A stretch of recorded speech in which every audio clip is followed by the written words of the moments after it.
Ադրբեջանի փոխվարչապետը ցանկություն էր հայտնել երեկ գնալ այն գյուղը, որտեղ ինքը ծնվել է։ Սա քաղաքական եւ պրոպագանդիստական քայլ է Ադրբեջանի կողմից, որպեսզի ցույց տա, որ կան ադրբեջանցիներ, որոնք Հայաստան են ծնվել, որ նրանք ուզում են վերադառնալ եւ այլն եւ այլն։ Սա 300,000 ադրբեջանցիների Հայաստան տեղափոխման ծրագրի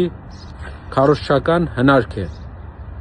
Միևնույն ժամանակ մենք լսեցինք նրա դասարանցու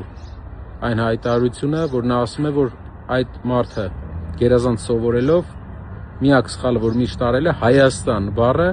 փոքրատառով է գրել։ Նրանք մեր երկիրը չեն տեսնում որպես անկախ եւ ինքնիշխան։ Նրանք մեր երկիրը համարում են իրենց համար հակառակորդ։ Մենք պետք է կարողանանք ունենալ ուժեղ երկիր եւ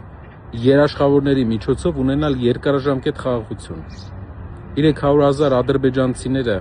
Հայաստանում, պատկերացրեք, ադրբեջանցիներ են գալիս